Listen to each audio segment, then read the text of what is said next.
Hey, everybody, welcome to our Coastal Conversations podcast. Hey, welcome. We just had an incredible weekend, but this is kind of a takeover. Hal, we're just going to take the podcast over, all right? Chris, what about you? Think we can just take over the podcast? Absolutely. Well, hey, I do want to say welcome to all of those who are joining in this week. We got a very special edition of the Coastal Conversations podcast. We have a very special guest. His name is Pastor Hal Hardy. I want you guys to do something in podcast land. I want everybody to give him a big round of applause as he comes on. This is great. Pastor Hal is such an incredible part of Coastal Church, not just as being a great friend of the Stafford family, Pastor Hal, but can I call you Hal? Yeah. We got Hal and Chris and Drew in the studio today. And not only is just a great friend to Coastal Church, but you also serve as an overseer of Coastal Church. Man, tell us about what that's like and maybe what that entails as a leader for Pastor Chad and the church. Well, I tell you, the Coastal Church is an amazing gift to the Gulf Coast and really to the world, but it's easy because you've got a godly leader, you've got other godly leaders around you, and everyone's rowing in the same direction. Yeah, that's good. You know what I'm saying? It is the Spirit-filled church that you bring your lost friends to. Yeah. And you've got integrity in key leader roles, and we just provide service. I mean, we're here to serve you. That's what we do. We pray for you, we serve you, and just come alongside and champion the vision. And so the Gulf Coast can be saved. Let's go. So he's also not just an overseer at Coastal Church, but you planted a church in Cummings, Georgia. Now, this is a Baldwin County boy. Yeah. All right. And so, which I think Baldwin County boys are just tougher than the rest of the world. Come on now. But him and his brother Chris, who's here with us, they grew up around the Bay Minette area. You went to Cummings, Georgia, 2006. Yeah. Planted a church. I've never been a part, but Pastor Chad raves about the work that God's done. 17 years. Tell us about Highlands Church. Yeah, so we planted 2006, October 2006. Mobile, just like the majority of church plants. We're there for about 3 years in a mobile situation, and we moved out of that, grew out of that to a little church, little small building, and then just kind of busted out of that. And God's been, He's blessed it. It's not, people want overnight success, and I'll just tell people, the success isn't out overnight. It's just a really long night. Yeah, that's good. It's just a long, and it's just about making not that we didn't always get it right, because we didn't, but I mean, you just keep serving Jesus, and you don't know what to do. You do the next right thing. You just stay faithful. Keep walking forward. Yeah, I love. Honor God. Say that again. Let me hit this. Let's rewind. Let's rewind this. I want you to say what you just said again about showing up and that steadiness that you have to the young generation of men. So just watching you and your work ethic and your dedication and your family's that faithfulness, talk to us about the next generation exemplifying some of that. It's all about just stay the course. Yeah. If you stay the course, you'll I don't know whose quote this is, if it was a Mark Batterson or whoever. It was, you grossly overestimate what you'll do in a year, but you underestimate what you'll do over a lifetime of righteous decisions. Love it. And I think that's the issue is this a 1 year plan or 2 year plan? I'm all for planning, but my overall arcing plan is I'm going to be faithful. Yeah. I'll be faithful in what God sets before me. And if you can't be faithful in little, He's not going to make you lower than much. He loves people too much to elevate and promote someone so they can take advantage or ignore others. That's good. So just be faithful. And you say that in every sphere, in business, in pastoral ministry, and planning a church. Absolutely. Yeah, absolutely. You in the business world especially, a lot of the things that we do in business world that are working, there are biblical models to it. Yeah, that's good. There's nothing new under the sun. Yeah. Showing up and grind. We were talking earlier about just that the boomers and that work ethic and that grind. And to me, that was attractive. It still is attractive. Yeah. And I'll point that out to some other young leaders. I'm like, right there. Yeah. That grind, that toughness. And that came out. So Pastor Al spoke this weekend at Coastal Church. If you haven't checked it out, I want to encourage everybody, go and watch the message. There wasn't enough pages on my envelope to write notes and just the great nuggets. And one of the things you said that I think is echoing what you're saying now is you're like, the lady came up to your church and said something about going through hell. Remind us of what you said to her on that. She said, Pastor, I just feel like I'm going through hell right now. I said, well, for God's sake, don't stop. That's right. Don't pitch a tent. That's right. You know, it can either be a season or it can be a sentence. Yeah. Like, don't camp out there. Get through it. God's going to help you, but you got to keep on marching. You got to keep going forward. I'll tell you something else you said that was so phenomenal this weekend is when you talked about the story about your dad, and then you just stopped, and I just want to commend you to all our podcast guys who are a part of Coastal know that transparency and vulnerability go a long way with us. And man, I just want to tell you, that's what came across today in the message. What I think connected is you getting up there talking about the pastor who had prayed for the multitudes but could only utter a 2-word prayer when your dad hit rock bottom. But you said something that I think is so important. You said, when those things happen, when those valley moments happen, don't be mad at God. No. Just keep showing up. Yes. And that was so inspirational for us this weekend. Expound on that a little bit. Well, you've seen it. We've all seen it, that things don't work out like we had hoped. And that's where that disappointment, expectations and reality, that gap is the disappointment. And also room for offense. And people get they're offended at God. I can't believe that you didn't do that. I know the right way, Lord. You know, I have plans, saith the me, right? Yeah, yeah. And they're good plans. And and I've got some big vision, but when they don't come out quite right or how I expected, then you get mad at God and you're like, no, God's got good plans. Just trust His plan. And when you don't have more, when you don't know what to do, you just do the next right thing. And I guess the whole idea is you just keep showing up. And people are offended at people. People are offended. I mean, I've seen friendships just dissolve. I'm like, why? Yeah, that's good. You got to wake up. You wake up every day. My brother and I were talking about this earlier. It was young couples that we like to help. And I was premarital counseling. And I said, wake up every day. I want you to prepare. I want you to commit premarital or premeditated mercy.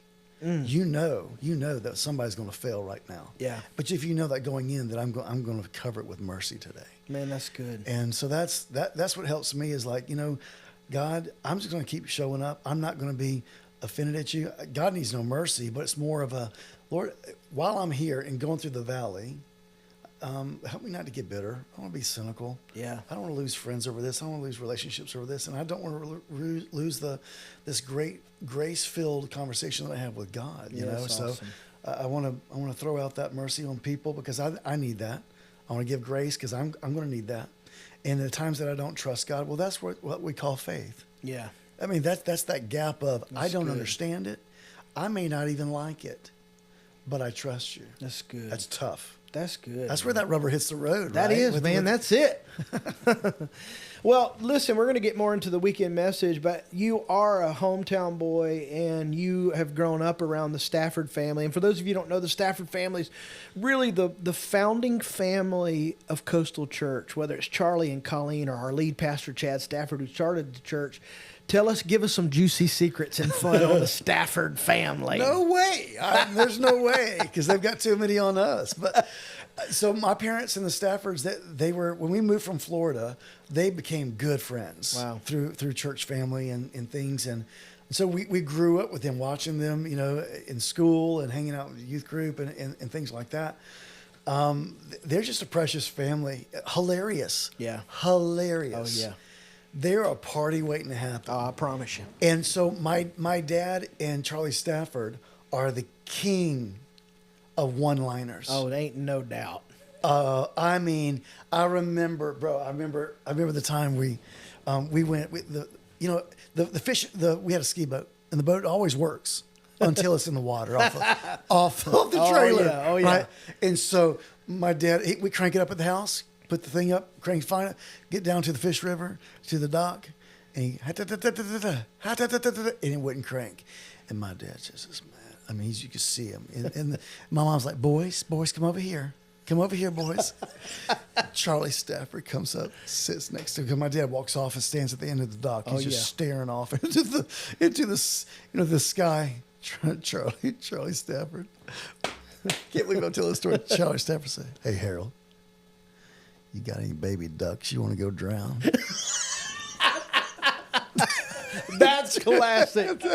Charlie looked at me one time. I said, we were going to, so we went to Champy's today for lunch. I mean, that's just a local place. We had the sausage, cheese, and pickles. And I told Charlie one day, I said, Charlie, all I get is that 3-piece dark meat at Champy's. And he looked at me and he says, I wouldn't eat that dark meat with your mouth.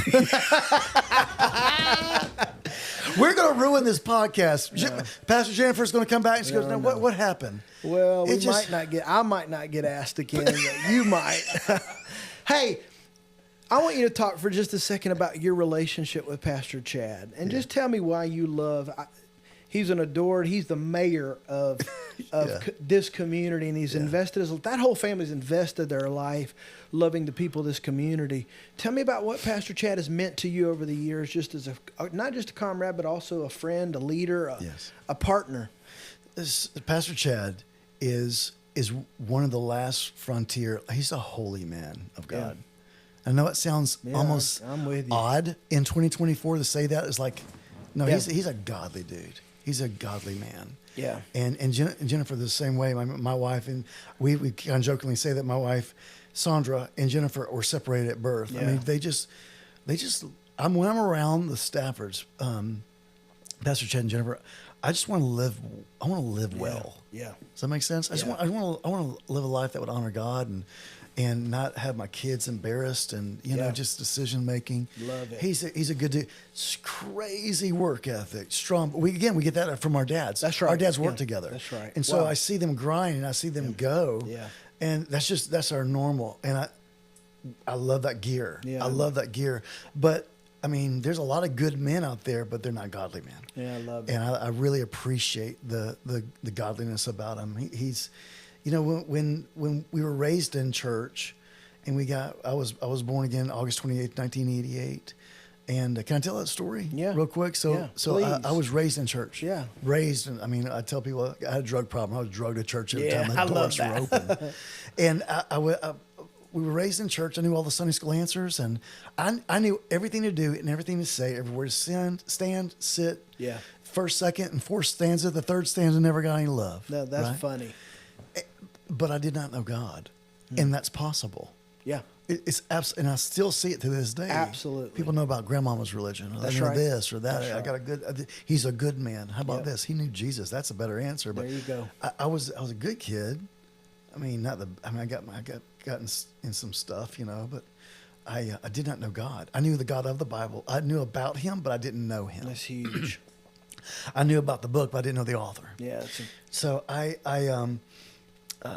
was in church. It was August 28th, 1988. And back in the day, we used to walk the aisle. We used to come down forward and receive prayer, and someone could pray with you, lead you in the sinner's prayer, a step across the line of surrender. And I went. I'm like, what am I doing? Why's my heart beating out my chest? I know about God. I know what to do. Yeah. And it was just really a download of like, you don't know God, man. You don't know God. So I came in, walked down the aisle, and to surrender my life and go, God, you can have all of me, but I've got to have all of you. Is that what I'm saying? That's awesome. I'm done. Wow. When you get sick and tired of being sick and tired, I was done. Wow. And just made a mess of some things, and still that sanctification process, still trying to learn and out of that. But I had to come to the end of myself moment. Yeah. And I did. I walked down the aisle, and who was standing there at the front waiting to pray for me was Charlie Stafford. Awesome. And he thought I was coming down to pray for others, because that's what we do. Oh, you know? Oh, yeah. Who we gonna pray? What we gonna pray about? Yeah. I said, Mr. Charlie, I'm not saved. And it was so grace filled. He said, in true Charlie Stafford fashion, he said, well, that's okay, buddy. We can fix that right now. Oh, yeah. and I tell the rest of the story is I did, and he did, I did, and God did. And that was the rest that was the beginning of my life. Yeah, it's incredible. Yeah. Well, let's jump into the weekend. So we've been in this series in the book of Mark, and your assignment was Mark chapter 9, which you did a phenomenal job with. And one of the things that you opened with in one of your opening lines, it wasn't just catchy like and cool. It was all M's. Yeah. But it was profound. Yeah. And I'm going to read it from the notes. It said, and I just want you to unpack it, because I think there's so many people on the Eastern Shore, if they could get a hold of this, it would change their life. You said if you hang out in your moments with God and hold on to your monuments, you won't fulfill God's mission. Can you explain that for those who hadn't seen the message? Certainly. So Mark chapter 9, Peter, James, and John, Mount Transfiguration, right? They're up on the mountain. Yeah. Elijah and Moses show up, and what does Peter say? Hey, this is good. We're here. We ought to build some monuments. One translation is some monument. We stay here. Yeah. And I think we would have responded that way. I just want more of this. Yeah, There's nothing wrong with that, but ultimately, they came down the mountain to the people. But many times, we'll stay up like in the upper room, Acts chapter 2. Hey, I'm all about that. We'll stay in the upper room, or we'll stay in the monuments, or we'll build atmospheres and environments that are good for believers. But the truth is, the presence of God is to empower us so as we can go reach the people who are not with us. That's it. And it is so, if you leave us Christians, Christ followers, if you leave us alone long enough, we will become selfish. Yeah.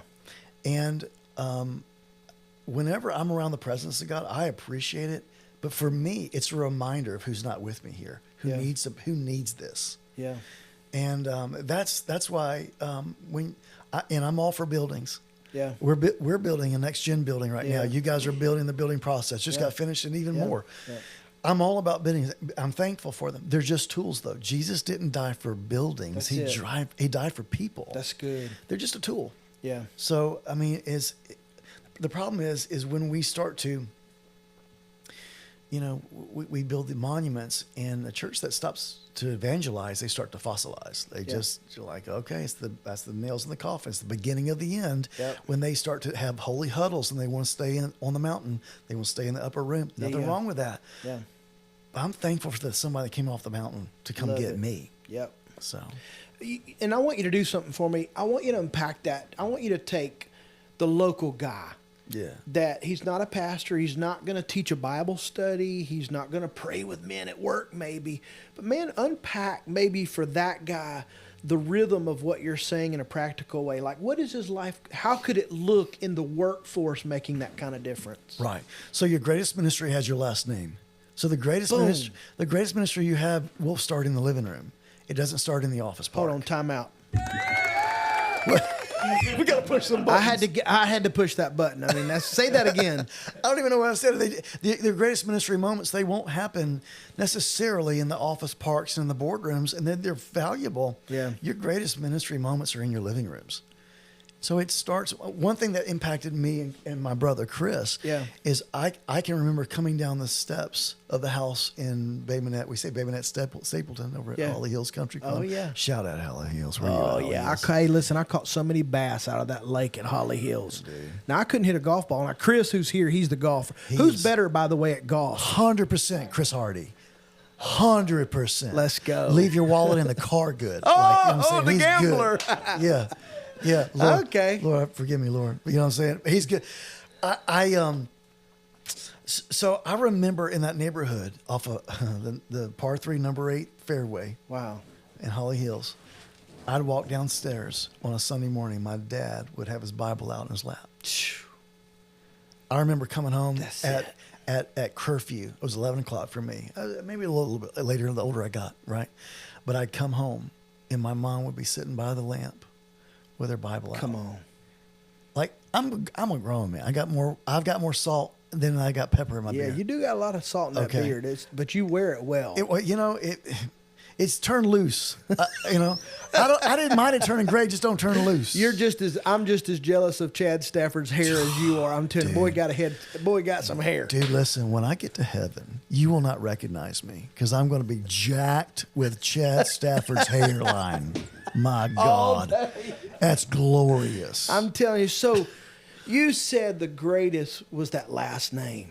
Yeah, who you live, your integrity. That makes. Let me speak to all the businessmen, business owners, just the dudes, right? You're a guy, you're a dude. The saddest thing is that when guys they run up the score on the scoreboard, only to find out they've been playing on the wrong field their entire life. Yes, good. And I saw what field I was supposed to be playing on. It was modeled by, Charlie Stafford, I say this: my mom and dad led me to Christ by their lifestyle. Charlie Stafford just closed the deal. Yep. That's I watched them in and out when they didn't know on the good times, the bad times, on the mountaintops and the valleys. My mom and dad they didn't know what to do. Just keep doing the next right thing. Yes. What are we going to do? We're going to go to church. Why? Because we're the Hardys. Man. That was before we were pastors or ministers. Man, we were following Jesus. That's parenting gold, bro. To show up, do the right thing, keep your kids in the house of God. That is so good. Yeah. Part of that Mark 9 message as we continued that I love, and I'm just going to tell you, man, I think your vulnerability, talking about mountaintops and valleys and walking through valleys, was such a critical part of the weekend. And I want you to talk about that just for a minute, because one of the big things that you said was that God helps us on the mountaintops and in the valleys, and maybe just unpack kind of what that means for people walking through real life. Well, there is a really it's a lie of the enemy, because it brings guilt and shame. But it's if things are happening wrong, if things are going sideways in life right now, it's because I've missed God or I'm out of the will of God or something. Okay, yeah, there could be true. But how about this? It also rains on the just and the unjust. Boom.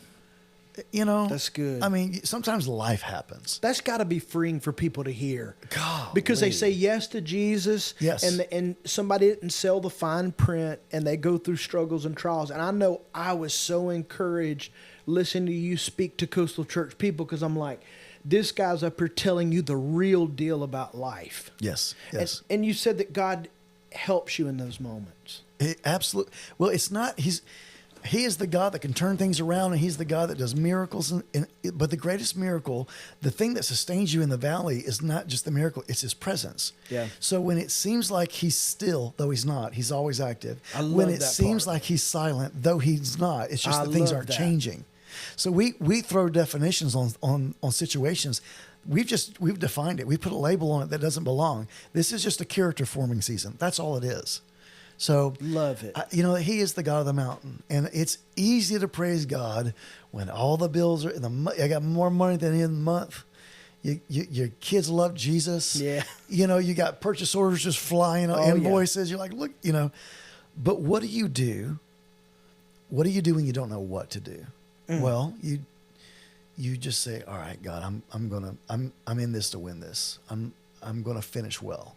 Yeah. Anyone can start off strong. Anyone. That's what so impacted me this morning. It wrecked me. I'm worshiping, and by the way, bro, you let us in the throne room. Like, listen, you were worshiping. I was worshiping, but I'm the assistant to the assistant to the assistant when it comes to this.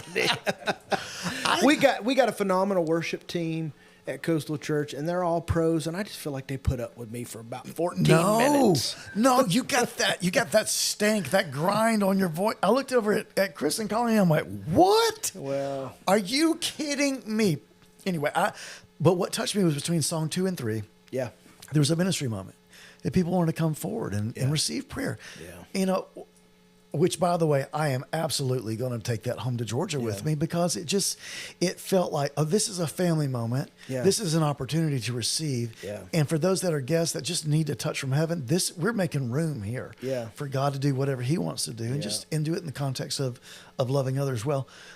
Bro, to see the Staffords up there in this season of their life in the golden years, worshiping God and praying for people. Oh, yeah. And I'm like, goals. That's it. That's the goals. Anyone can start. That's the goals. And that's what young folks, come on, young ministers. Yes. Young entrepreneurs, whoever. Anyone can start strong. It takes a man and woman of faith to finish well. Love it. That's gold. That's legacy living. Yeah. When you make decisions not based upon what benefits me now, but how I want what the dash between the two dates will be one day. Man. Let's live a life that your pastor doesn't have to lie at your funeral. How about that? Go. Boom. Outstanding. Hey, listen, this Mark chapter 9, you talked about the dad who was responding to Jesus, but I want to ask a question, because I've been around one of your daughters. Now, you have 2 daughters. Yes. You got a thriving family. Yeah. We got to talk about it at lunch, but I've been exposed to one of your daughters, Mia, and she seems world class. And so I want to talk to the dad, Hal Hardy. Yeah. Give us maybe some best practices. You raised 2 daughters. You got a 16-year-old. 16-year-old Shayla, and she'll be a junior this year. And then Mia just graduated KSU, Go Owls, last year.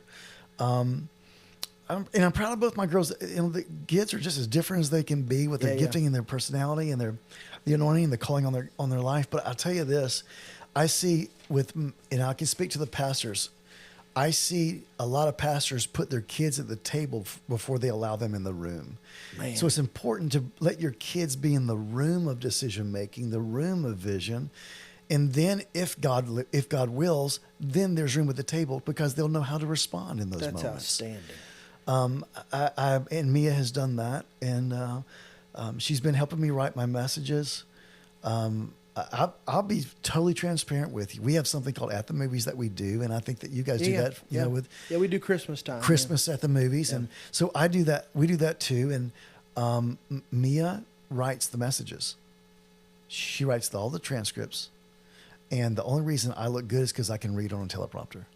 Incredible. And she's been doing that since she was a teenager. But I made room for her in the room before God led her to the table years later. And I wanted her to know that her voice was valuable. Yeah. And also, I would encourage the dads, date your daughters. It sounds so cliche. Take them out and listen to them and hear their dreams and let them dream. Yeah. But take them to nice places. So Goober Nut comes along one day and he wants to act a certain way, and she goes, no. I'm not high maintenance, but I tell you what, I know my worth. Boom.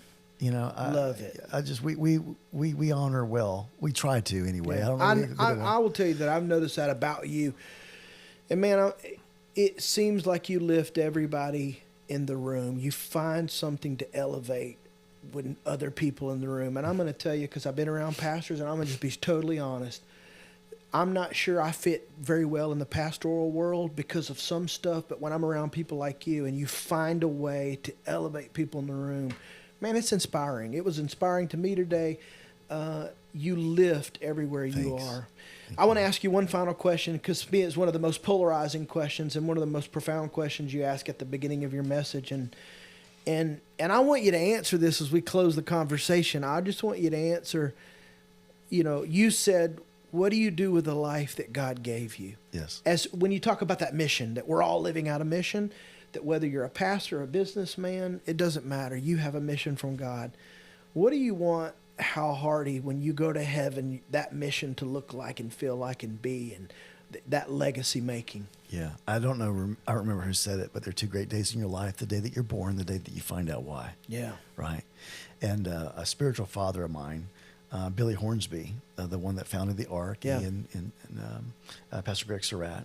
Wonderful, wonderful guy. But besides my mom and my dad and my wife, no one believed in me because I didn't fit. I was a square peg, round hole. I did not fit ministry. Wow. I didn't fit anything. I had a teacher tell me in sophomore year of high school, "It's a good thing you're so good in sports." I played college ball. Wow. Good thing you're so good in sports because you're dumb as a rock. Wow. Yeah. And I'm like, well, you would know you're the professional, Wow. So I quit trying because she, and God bless her, I've forgiven her and all that stuff. But the residue of that followed me, right? That's huge. And Billy Hornsby believed in me. And I thought, besides my mom and my dad and my wife, Billy Hornsby is the only man that believed in me. And I was blown away at that. And so he mentored me. He championed. This is how you know who your spiritual dad or just a valuable, genuine person is you can identify them by who do you call on your best day and your worst day. And that was the person for me.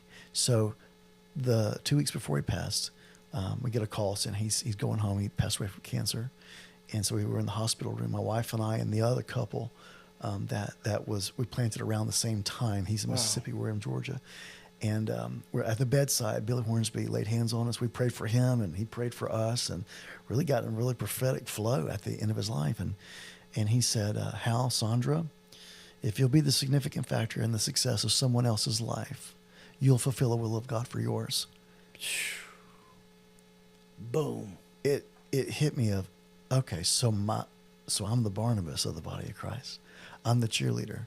Let's go. I don't want to be on a billboard. I just want to make sure that Tim is. Man, that Pastor incredible. Chad is. Like, there are two different types of people. When they roll in, they come in the room and they go, I'm here. Yep. or the other person that comes in and they go, "Hey, you're here." That's it. And I just decided to do that. It's better to live life that way. For me, it's freeing. It's exhausting to live the other way. Honestly, I have in seasons and moments, and I guess at this age, I'm like, how much time and energy was wasted trying to tell people who I was when I was not sure of myself. Man, so good. And I'm just going to say thank you for being a part, not of just this conversation, but coming this weekend. Thank you for your leadership at Coastal Church. Thank you for all that you've done in elevating people around you.